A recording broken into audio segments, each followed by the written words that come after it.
Dana, thank you so much for welcoming us into your studio. It's really nice to be here and to be with you and to be able to chat about your work in a way that we haven't yet. So thank you for coming. Well, thanks.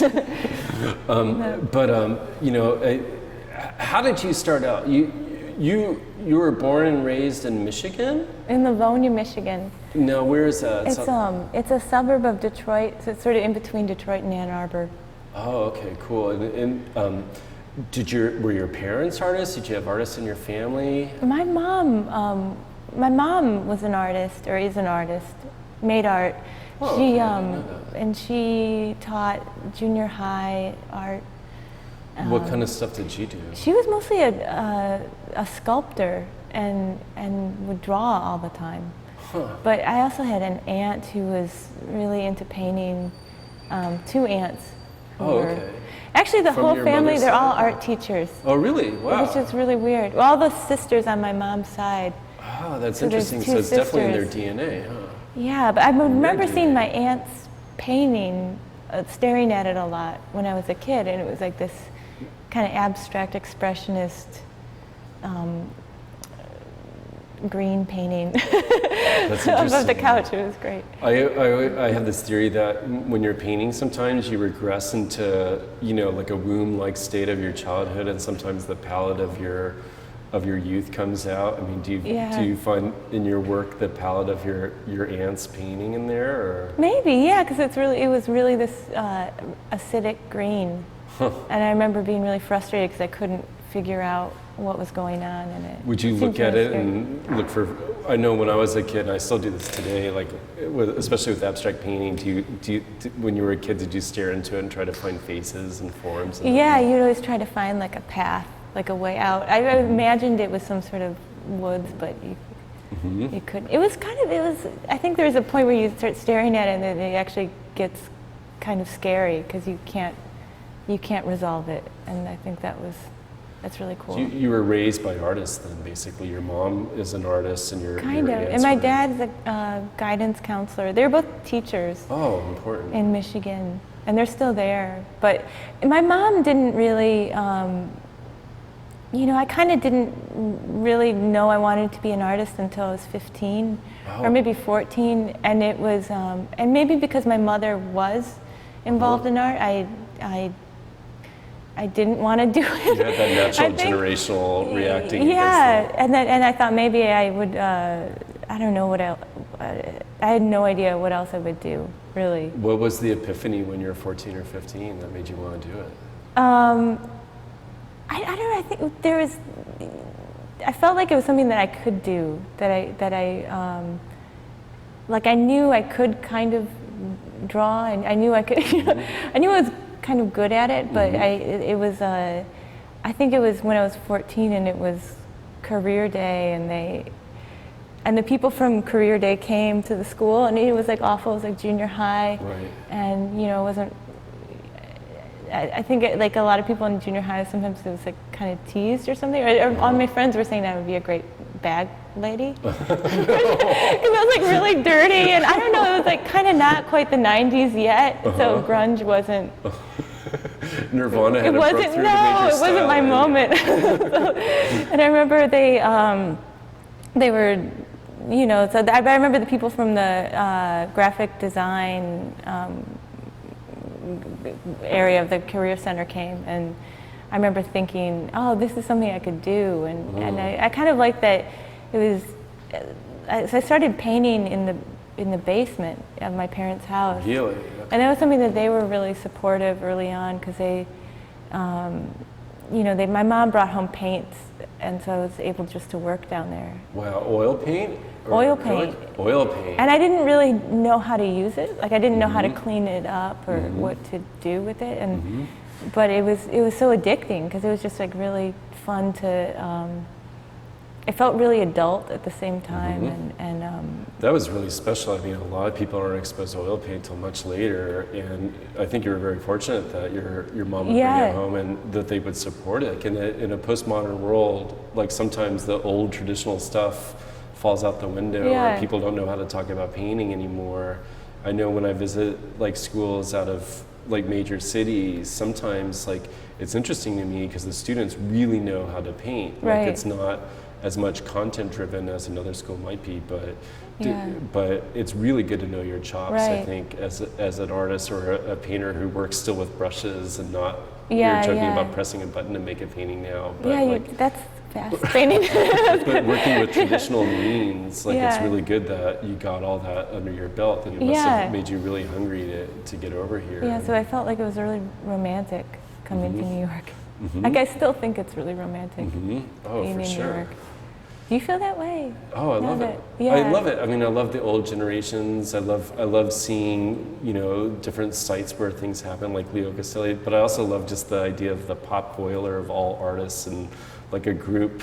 Not like it's like the Cedar Tavern or anything like that anymore, but I just like the idea of like a lot of people in one specific area or a geographic sphere all working really hard because they believe passionately in Yeah. something, and that you can make change, you know, by doing that Yeah. and stuff. And New York is still a place where that happens. And, you know, unfortunately painting, as with most of the arts, has its own individualism. Like you can't reproduce a painting and get quite the same aura or the Right. effect of seeing in person. But the good news about that is if you go to New York, you get to see everything and feel the energy. When you were working in grad school, did you guys have a goal? Did you see yourselves as like, oh my gosh, we could really make some change, or like, was it more just sort of osmosis, sort of tinkering? And Well, it was a different feeling. I think it was a different feeling from my first year there. And I don't know what it was, if it was just like the group of people changed, but it was also the feeling, you know, it was like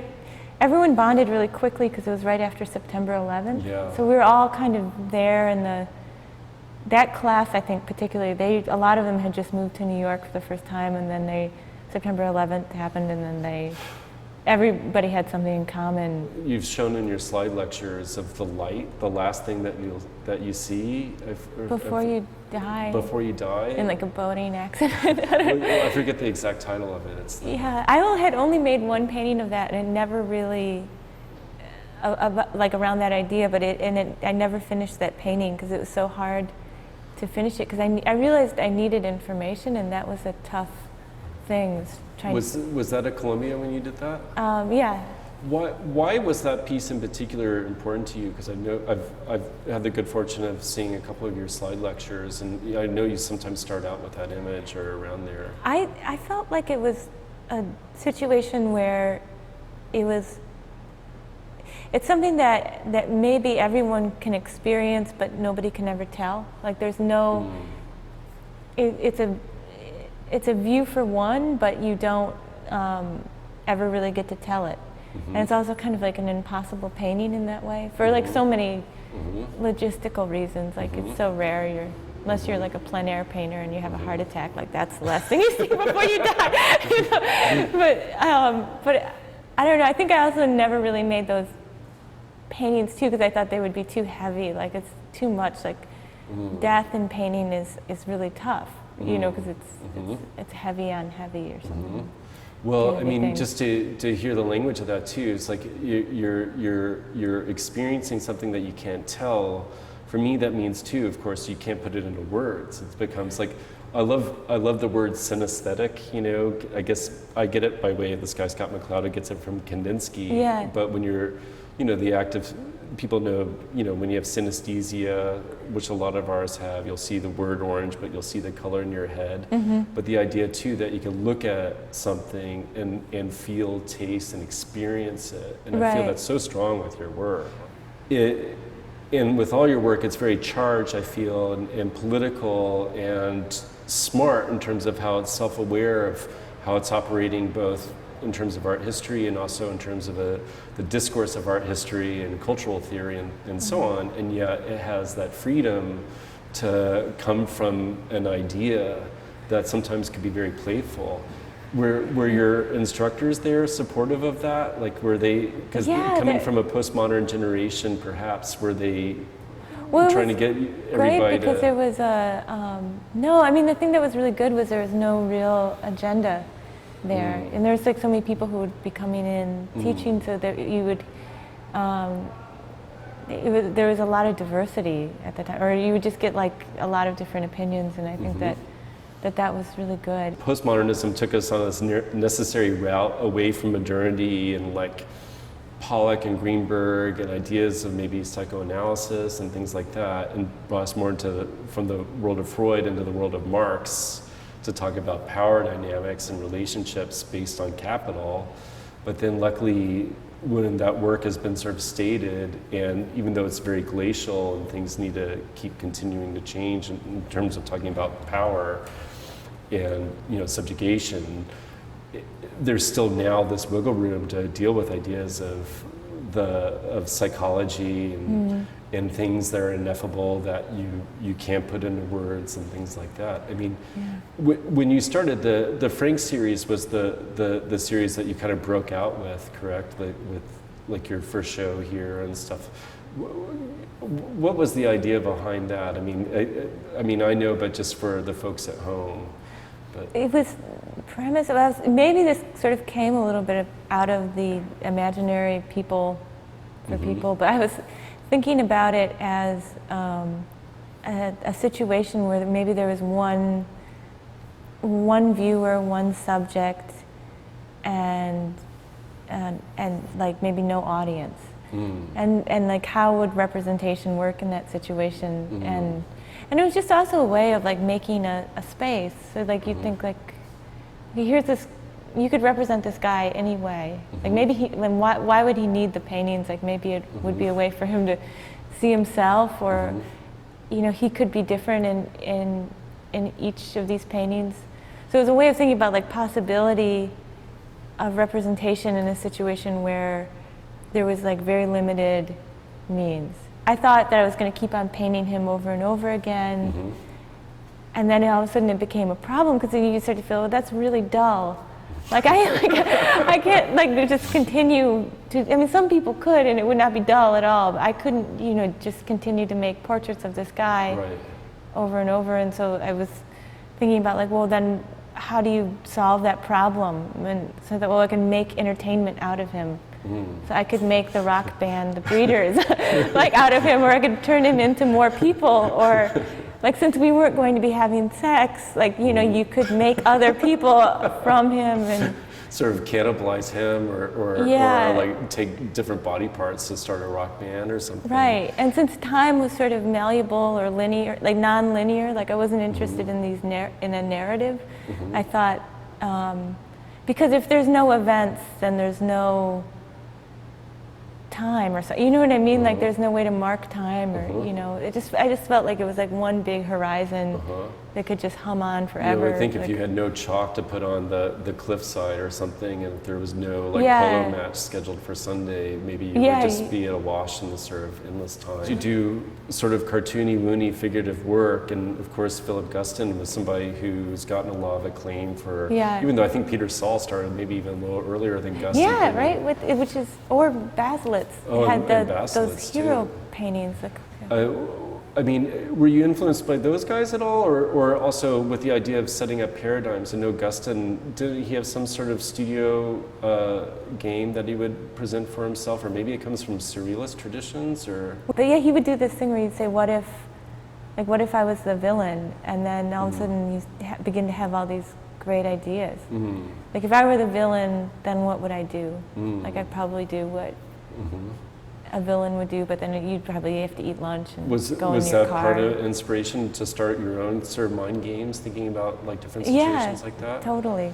Like the Self-Eaters one was these people kind of cannibalizing themselves in different ways, eating their own face or their arm, or did you set up a specific literate analogy, like this is what would happen if you eat your own face or something like that, or? With that I thought, it was hard to try to imagine. I think I started painting by trying to imagine what it could be, and sometimes that becomes a process. Like so you think of the conditions, and then it can go on from there. So you think, okay, like if you were to eat your own face, like how would you start to do it? Like would you start, and then if you don't have eyes, is it a face? Like I don't think it is. Which is awful for people who don't have eyes. I don't know. But there's something really locating about eyes, and then I felt like the painting didn't work without the eyes. But it was like a, yeah, and then sometimes you start to think about like where a subject could be. I think that's really important. Are you meditating upon that as you're actually physically putting the paint down? Or are you thinking like, this is what it would feel like to do this, or this would be the environment, or? Sometimes, I think when it's really going well, I think that's like the best How thing. so? Right? I mean, can you describe that? Where it actually kind of really feels like the thing that you're trying to, not texturally, but like that there's something about the way that the material and the image work together, or like the color, or like the, yeah, in your mind, but also like it starts to create that sensation when you're looking at it, or you're able to get at that specific sensation. Because like I think it's so important. I mean, I like to teach the sort of method acting way of making art, where you know, method actors would pretend that they're the character, or bring part of their own life into their character's role. Like I always, like James Dean in Rebel Without a Cause fights Mr. Magoo, his dad. And they say that they brought in elements from his own real life into that set. So he, like the brick fireplace was hypothetically a talisman or something to his own childhood, where he had a brick fireplace that was like that when he was having a real fight with his real dad. And so when he's saying his words as an actor, those feelings come out. And I feel like that's what Rembrandt was sort of about. He was sort of allegorical narratives, whether they were biblical or whatever, that meant something to him, so he could think about that while he was painting. I mean, do you, like another one of my favorite paintings of yours is the painting in the pickup truck. Oh yeah, when the How We Would Drive. How We Would Drive. Yeah, and that's, yeah, there's something like where I wanted the faces to feel really hazy and melty. And then you think about personal situations too, like where you think about like how you could have seen someone's head in a car where they're like in a certain way, dozing or something, or that one's so loaded to me out. Because it's like it's I believe it's a girl in a car looking out a window, right? And then there's a guy driving the car, it could be her dad or something, and then there's a rear view mirror that has a reflection of Hawaii. I thought that's where you could be going, or you know, like it's destination. It's so intense to me. I mean, another text I love to teach is The Third Meaning by Roland Barthes, who talks about Eisenstein film stills, and he says like the first meaning is the literate what's happening. The second meaning is the symbolic meaning that was intended by the artist, or in Eisenstein's case, the film director. And the third meaning is like what he calls the vertical reading, but all the stuff that you could bring to a work of art that kind of gives us life beyond the symbolic effect of it. And I think like all your work has that third meaning in it intensely, at least for me. I mean, I get for like the driving one, it's so interesting to me because it has the permutation of like, it's a man driving a car of a girl, and so you get like a weird like father thing, Oedipal thing, patriarchy thing. You get the truck, you get the addiction to gas, fuel, being raised by a father. You get class issues because he's like he seem like they're hat. He seems like creepy, like the guy that you don't want to see pull up to you on the road. Right. Like he will there's kill you or something. Well, all these weird narratives, but then you get that feeling that, for me, like I associate, like when visiting my grandparents when I was a kid and they had a truck and it was a really hot time in the South and you would drive around and I would just, all those things come spilling out. So I'm wondering, like, what it is when you're working that for you is, and for me, that is able to generate those third meaning feelings. Or do you think about dreams or? Well, I think it is a lot like casting. It's sort of like, where are these people? And then you think about like, well, what is the rust? Like I wanted the rust to look like continents or something, or like this thing of, I mean, that painting like I was making these paintings that were based off of a phrase, like how we would. And so it was kind of like. Did you make up the phrases, like how we would drive? Yeah, how we would drive, I like wrote a list. Actually, it's on the wall right there. Oh, it's like an old one. I found it because I was moving the studio.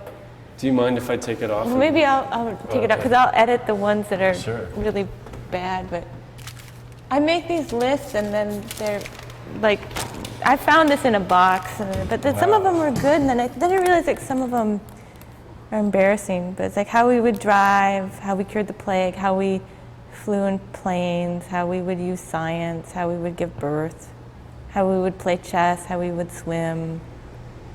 Then it gets crazy. It's great, and it's on the side of an envelope. How we knew what we were doing. What was the inspiration to do that? Was it just insomnia one night and just were like, okay? Or? I think I just brainstormed. I think it's just part of the process. So instead of using, like for me, that's like the way that I gather information is trying to come up with a situation that can generate information. So it's like how we would drive. It's like, okay, how do we drive? And then like, oh, we drive through this country. Or then it's like, okay, we could drive in Nebraska. Like, where do I think about driving? I think about in Nebraska, and like, who's in Nebraska? Like this creepy guy, and who's in his car? Like who have I seen in a car? And so the we isn't necessarily like the we of you and Ryan, for instance, or your family. It could be just a general we of like Americans, or like how we could. It was sort of meant for like a future speculative audience. Like a painting can't tell you exactly how to drive, but it could tell you how it felt to drive. I think it wasn't autobiographical at all, but I mean, it wasn't I mean, I don't have a pickup truck, and we never had a blue car or anything like that, or a light blue car, but like but there's something kind of, I don't know. I remember like there's something about walking around in Michigan that's like much scarier than walking around in like in the suburbs of Michigan, like at night, or like walking on the road. Like there's something about a person out of a car when you're not in a when you're in a car town, that it just seems like something horrible has happened.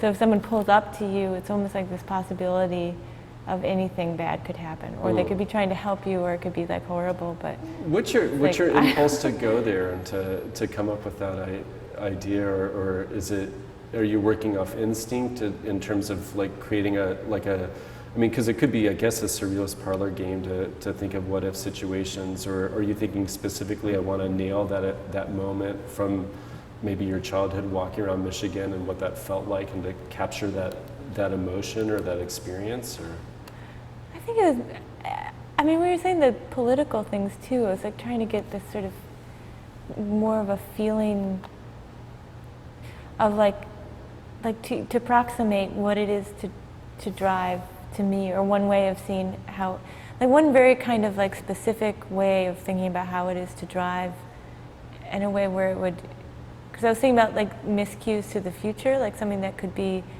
like when people hear lyrics to a song wrong and they personalize it. So this is thinking about this kind of like personalized take on something that we all do, but then it could be taken as the way that we did this or something, you know? That's interesting. And what about, to switch gears a little bit, because I kind of want to talk like the idea, if you start eating yourself, then what would be left? Like how could you finalize the act? Like would it be just teeth? Yeah. And then would eat the rest of the flesh, and then how would teeth eat teeth? And then would it like That's blip awful. into the air? But then the idea of losing, I guess you might call it the corporeality of something, like, and finding the self within that. You know, I always think of ideas of Buddhism where they say, you know, what is me, or what is I? Is it your mind? Is it your body? If you lose your body, like, does your self still exist? Yeah. Or I mean, like they could, yeah, that was because they could always be remaking themselves to however they could function best.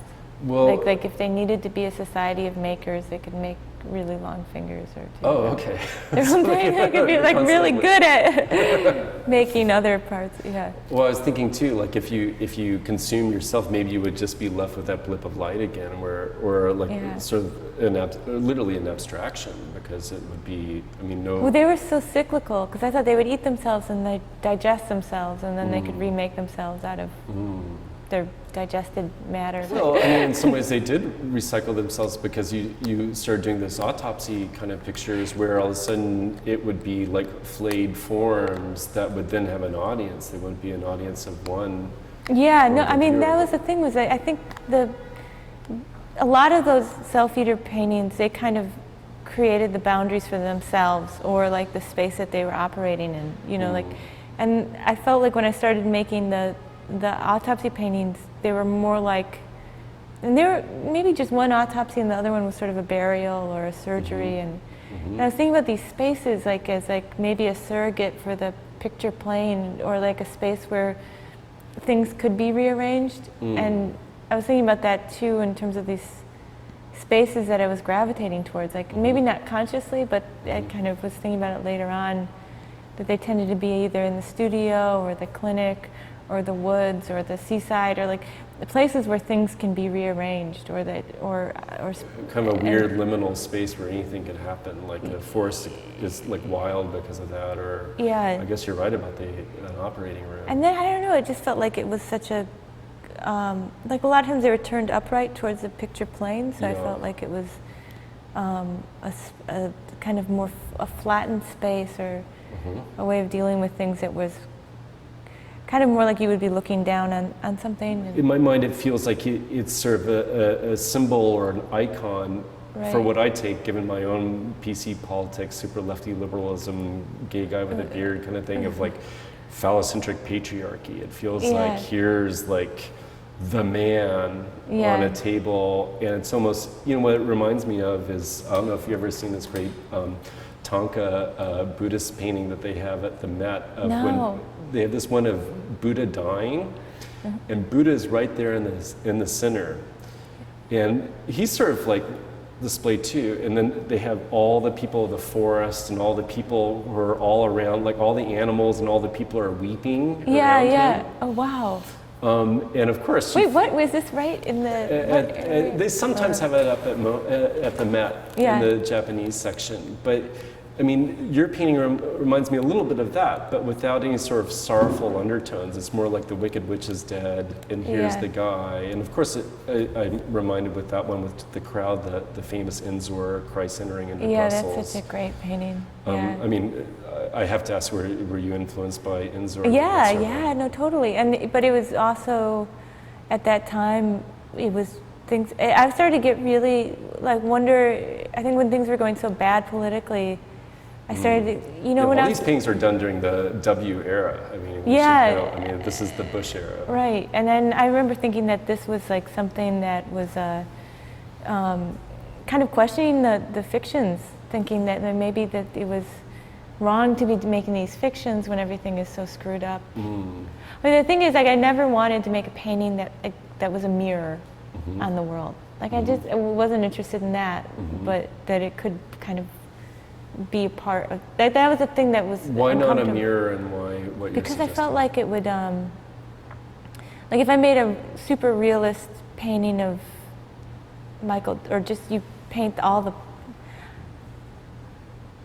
I don't know, because I feel like a mirror doesn't do all that much. I feel like a painting has to do something else, or you know, that there's like some other, like fiction's so interesting because you can rearrange the world within it, you know, like as opposed to just say, here's the world back at you or something. It's not a documentary, which has its own subjective notions and also kind of is reporting, reportage or whatever. Right. Fiction, I guess you could create allegorical narratives that remove from reality, have their own freedom to not be so direct about our time. What are you looking for when you're mixing the colors? Because do you use photo reference that kind at of all, richness, like I kind of want it to react. I want them to react against each other. And then sometimes and I don't use photo reference, so sometimes I'll mix from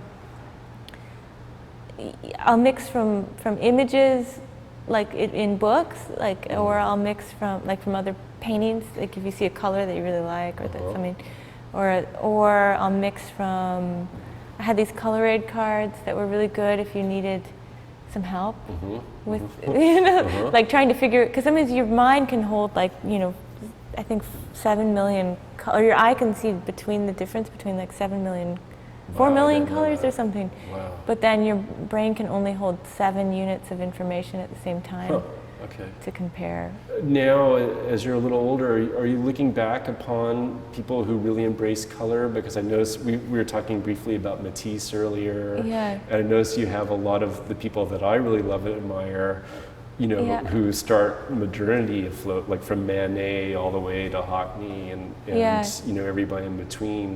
Do you look back at some of those old guys? And, Yeah, and definitely. the few women who are let in too. And, you know, when I look at the old guys too, I love the color, I love the forms, but to me, I've never wanted nor had the desire to lose content, you know, because I think as much as, and of course, you know, I have to bring up Picasso in your situation. But don't you think too. there's so much content?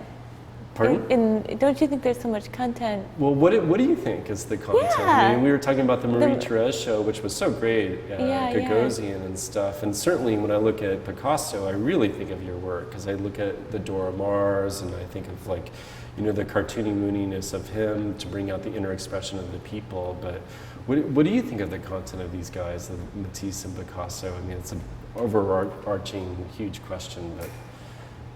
Oh, I think that there's, I mean, like that Matisse show, we were talking about it, the one that was up recently, the Radical Reinvention. I mean, right, at MoMA. Those are so harsh. I mean, like, not that is a, I mean, it's an interesting content thinking of the time where they came out of, but I think that there's a kind of,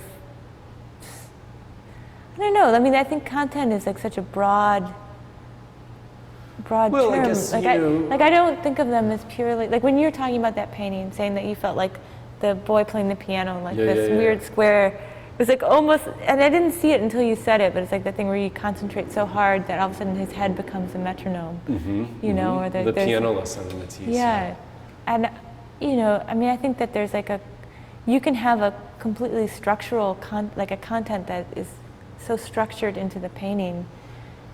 Well, for me, like a lot of the issue with, I mean, I love all the old guys and stuff, they're great, and I look at Picasso seriously every day. I mean, he's one of my top heroes, but I always think one of the issues is always like, well, you know, like with Picasso Matisse, like generally speaking, in general, they'd have to have a nude woman either in front of them or in their mental purview as they're doing whatever you want to say politically with those women while they're painting them, either turning them into an object in Matisse's case, or perhaps with Picasso, like making them even more tortured, or torturing them by making a tortured picture of whatever his mistress is. And I mean, this is a rote dismissal of what, I mean, obviously they were dealing with ideas of content and art history, building on Cézanne and stuff in the formal aspects of the picture plane.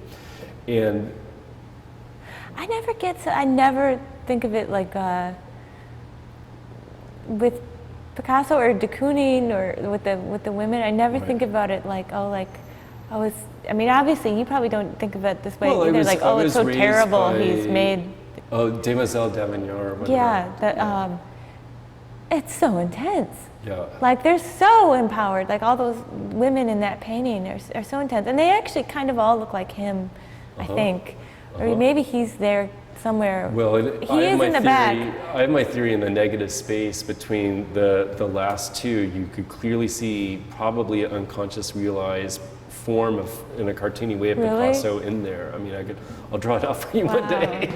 But, so he's in the vagina. Yeah, he's in there. I mean, I think he is in there. And the early permutations of it, I guess there was a sailor in a brothel or whatever.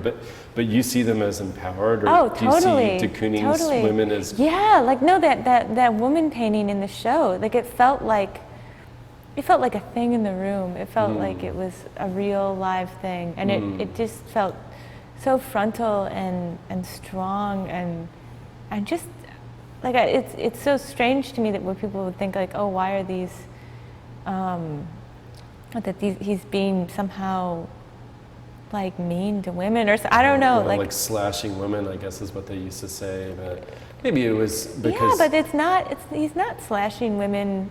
Like, you know what I mean? He's making a painting, and like all those marks, they make this sort of turbulent inward storm that makes this thing like a real living thing that's in the museum that can kind of like kick your ass, or like it feels like it's alive and it's going to get you. But I don't think that's bad either. Like You know, I was listening to T.J. Clark, who wrote the sort of the post-Marxist treatise on the Impressionists, did a Mellon lecture series at the Smithsonian that you could download and listen to about Picasso. Yeah. And he gives a political edge to Picasso that says about, like, the Cubist pictures, they're really about the materialism of Bohemia. Like, Yeah. if you only have your violin and your pipe, and that's all you have because you're poor and there's a war, Right. then you're really going to paint all different permutations of them to covet that's them. interesting.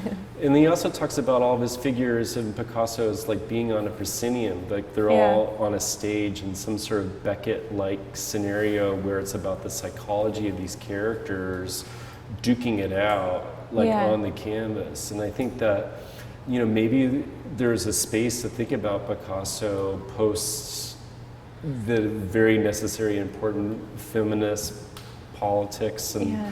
postmodern politics that's been brought against him that makes him come back. Right. And it makes him, I mean, it's funny. But the other thing is too, like Picasso's figures, maybe that's not true. Because like the Weeping Woman really does have this feeling that's so intense. Like just it's even in the color, the razor-like feeling of like the whole. What were you going to say? I mean, I guess people would the big complaint was that people would use women as like a stand-in for fruit or something, or Right, like or like just- but I Or feel the like batteries that would make their engine work. You know, Yeah. like, I don't know what to do. Get the nude women. Okay. but I feel like that was like with Picasso, they were, I don't know, I just never even, like some of them didn't even feel so much like women, or like it, I don't know, or even like I was going to say like a particular woman, and I think people that maybe have that problem with that, but I don't think that's such a, I don't think that's such a problem. David Hammond says that, or he said, and hopefully I'm not totally misquoting him, and I'm certainly paraphrasing or whatever it is, he says we're all children, or artists today are all children of Duchamp.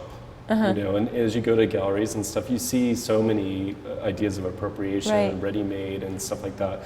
But in some ways, it's really true. And however, I think, you know, Duchamp like takes us away from Picasso in the 20th century and brings us Warhol and ideas maybe of like Marx or idea of capital, and veers us away from, in my mind, ideas of psychology and the unconscious and stuff like that.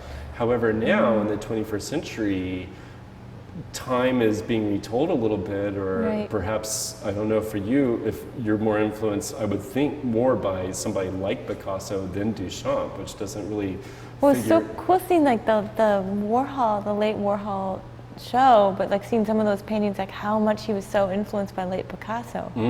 Like just like in the way that the color worked, or like how graphic a lot of, and almost like tacky, but great tacky, a lot of late Picasso could look. Like where like just like these colors were sort of or even Warhol and his Aspergery kind of like non-emotion will create some sort of weird patina of emotion by having a silkscreen residue, or like really callous colors. Like that, I mean, does Duchamp figure into your work at all? I mean, do you ever think about that I mean, sort I of like tentative? that with the glass, like where you're like looking in. Oh yeah. Or not? That's not the glass. Well, that's where Duchamp ends up, right? Is the woman holding the l'été donné, I guess is what, which is a weird like. I mean, that's totally psychological, I guess, and strange and figurative too. Yeah. And like, how do you wrap your brain around that? I guess it comes down to being how literal, because there'll be moments like where we'll be painting something and I'll be like, oh, this feels almost like too much like illustration. What is that definition for you? It's really weird, because sometimes it can be really great. Like I don't think of Charles Birchfield as illustrative. No. At all. Like it was just great, kind of like really visionary, like ecstatic painting. But he was like really trying to get at like, you know, sounds in the woods, or you know, like things like that. But it was, or audible things to render sound. Yeah, maybe like when it's like merely descriptive, it falls into illustration or when it has a life of its own. For me, Yeah. like, when I think of like Andrew Wyeth next to Norman Rockwell, I always love paintings that you want to like lick or run your fingers through. Like, Norman Rockwell feels like it would be fingernails on a chalkboard, whereas Wyeth, as much as that could be good or bad, like there's like a little nuance to how he's doing the blades of grass in Christina's world or something. But then there's just also about the image. The image itself is so strange. The but mystery. I don't know if it's just because it's been you repeated, so you see it and then you give it this other kind of attention. But like it feels like that image is so strange and funny. Like you just think that like by the time he got done painting that grass, like she could have been like way up over the hill. He could have helped her. Like, why didn't he stop and like say, "Oh, let me help you, Christina, get up that hill"? Like, instead it was like, you know. But then, that's such a mysterious, weird image, and her body's like a crab. But Rockwell, it's like everything is filled in. Yeah. So I think that there's like a space for the viewer. I think for me it's like tough because sometimes with the paintings I have such a clear idea of like, I have this idea of what I want to get across, like, okay, there's going to be a group of people and they're going to be making a big body out of their shared parts. You know, so it's like this thing of like, well then, but then they're going to have, like how, in the awkwardness of getting the idea across, like it could start to become even more and more clear or demonstrative or something. When you think about how you would structure a painting, you could think about different ideas of representation, but it's never. But it's usually, like for example, like sometimes it can happen while you're painting, or like when I was painting the person who was like swimming, smoking and crying. Yeah, I love that. Yeah. Oh, it was like painting the eye, and then it was like I didn't realize it till it was going on that it really started to look like a shark fin. And then it just felt like a kind of wet, watery orifice or something, or Let's talk like about that painting underside. specifically, the title of which is, again, because you did a great drawing of it too, that I've curated in a show. What was the title again? It's swimming, smoking, crying. And it was based on the paradigm of 3 things that you couldn't do simultaneously or something? Yeah, like 3 verbs. And I was just interested in like them opening up a space in between the actions. And some things like really worked well together and other things wouldn't. But I felt like those 3 things would work really well together. I mean, because not that you would ever do them together, you know, because they're impossible to do together, but I felt like that was a kind of, they made sense together in a way, like whether they could be about breathing or like interior space. That actually, I did feel like there was something that I could like relate to in that way, in a way of like trying to describe it, because I remember how that was like being in your own lane when you're on the swim team, and like you could like, you know, there's something very contained and interior about having your head under the water, or like so much about breathing. And I felt like they were all signals for distress, in the way that a shark fin could be like a signal for distress too. But like smoking, that's how you tell people when you're upset or crying. That's how people know. And so it was a kind of way of having these sort of private signals, but in a way where they kind of counteract each other and cancel each other out. And I was interested in that, like trying to get that into a painting. And I think that probably came from that earlier thing of like how we would swim. Like this idea of like how what is it like? When does autobiography fit into your work versus like the fiction? Like when you choose to do yourself searching on Google versus, is it just? I think that was like a really like conscious like choice at that time. Because I thought, I'll just paint what's around me. Like at that time when I was like made that Google painting, I was like so sort of. I think there's like a moment where you think like you can't ignore the situation you're in or whatever, like what's going on. Like I was like, my studio is a crap hole right now. Like, you know, and I'm spending way too much time on the computer, and you know, I'm like, what should I paint? Like, I'll just paint what is going. And then you start to feel like, well, how do I feel every day? And like, oh, this feeling of like, you know, you're holding hands with the computer, or you're kind of, you know, merged with it. And then I thought it was a kind of really strange way to have a self-portrait, because so many people make self-portraits of themselves online anyway, or it's kind of weird. It's in the studio, which is such an interior space, but then the computer is like so weird. It's like having the world like right in your room, Right. and so it was a kind of, for me, a strange kind of idea of self-portrait. And then I painted my landlord a long time ago because I was like really mad at the landlord. Mm-hmm.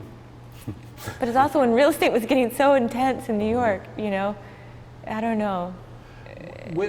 You've just gone, or you're in the process of going of 10 years of history. Dana, I know this is like intense for you, and it would be intense for everybody, but do you have any thoughts or reflections in terms of like how you've grown and matured as an artist, or what are your thoughts and reflections looking at 10 years of work and an intense, very dense and successful 10 years? I don't know, you know, it's changed a lot. Like I feel like I'm much more sympathetic to the earlier work. Like for a while, I felt like I really couldn't even look at a lot of these paintings that are now paintings that I feel like very close to. So so it's interesting, kind of looking back, you know, and at that. But then it's also weird too. Like I was putting on the show that's like a 10-year show recently, and I kind of just want it to be over because I don't want to be looking at this anymore. What's happening for the future? I mean, I love this painting that we're buying, which is in process. That's just a start. It's not done or anything like that. And it's like I just moved in here and then like just put all this old work aside and then have been starting to like start fresh. But I was just thinking about people's. It was actually a lot of the work that I've been doing now feels like it's much closer in energy to like some of the work from like the self-eaters or something. Well, I noticed the painting over here, which I guess we'll see in a minute, is it reminds me of the sneeze paintings and things like that. Yeah, you know, I sort of think of that kind of thing. I mean, that painting is a mess. Like right now, it's like terrible, but it's like, but I learned a lot when I was doing it, and I want to bridge a lot of. I've been wanting the paintings to feel like much more closer to drawing, or have a kind of linear aspect to them that's closer to something of something that hovers outside of the form or outside of the image.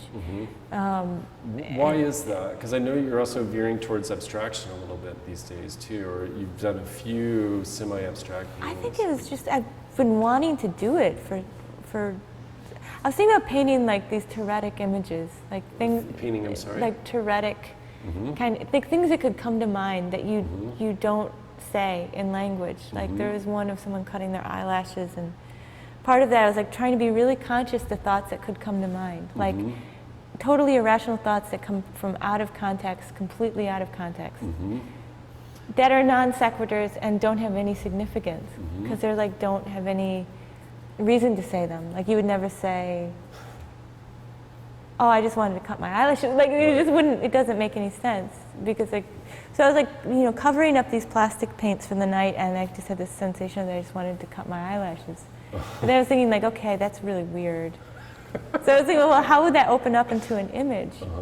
And then I felt like everything about it had to be about how it was looking in the mirror, and the sort of clipping or snipping or clicking sound of like how it was being represented, or all about the eyes. I love that, you know, when Bowie shaved off his eyebrows or something, or when you're looking in your face and you realize that you're a brain in this flesh that we call a face, and you start objectifying yourself, it really brings a lot of, in my mind, sublime like associations where you feel such a small part of the bigger thing that you don't quite understand. Right. And I think certainly with your paintings, not only are you capturing these experiences that are really hard to quantify in any other means, but also truly capturing that synesthetic feeling and the emotion of an experience that you have in front of the picture, or at least I have in front of the picture, that also brings about associations in my own life where I've felt that way. Right. It kind of wakes me up a little bit of the illusion of the filtering process of language and how we tend as we get older to categorize things and make I feel like feel painting's really good at that. Like I kind of feel like that's something that painting's really great at. It's like getting at this thing that, you know, like and like you can make an image, but it's also this physical kind of experience too, and it can be anything, and you can kind of reorganize it to be however you want it to be, and it's so great, like in that way. Yeah. I totally agree with you. I think there's something interesting about how when you're processing something through your brain, Yeah. through the filters of your hand and a brush, that is not like a photo, that's not about technology, that's not about the 21st century isms that a painting could still do that other mediums can't. And truly, if there's something, you know, this discussion surrounds the show that I helped to organize in Brussels with a lot of different artists in it, but if there's something that I think unites us all in many ways is that you could tell that a human did it. Yeah. You know, and certainly with your work, it's very human. I mean, it's very... Well, there's something really weird about thinking too. about someone spending all day, like, just making putting things in a square.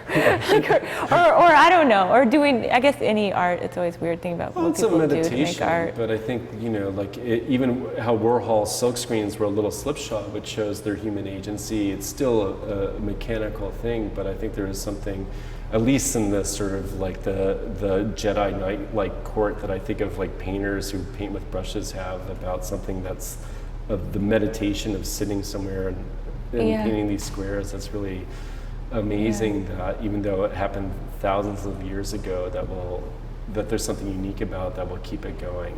And certainly you're a great leader of this baton. Now, you chose a specific work for the show that in Brussels, the 8 American show. Do you want to talk about that? Yeah, I mean, it's a painting of a hand, and there was something about like this view. Actually, I heard about this. This does relate to dreams, because like my husband Ryan was saying that like in lucid dreaming, like if you can't see a body, if you want to wake up in lucid dreaming, you just like look at your hand, because there's something where you can't see a hand without seeing the rest of a body. So I was thinking about making these paintings of these surrogate hands, or also hands that don't do things well. So I was thinking about actions backfiring, and like that's how you kind of really know something when it breaks down or screws up, and then I was just thinking of like physical situations screwing up, and I was just thinking of like how not to masturbate or something, you know, like I'm just thinking about like this kind of almost sculptural situation of like what would be the wrong way to do it. Right, how not to masturbate. And so in this picture, you have a picture of a hand with...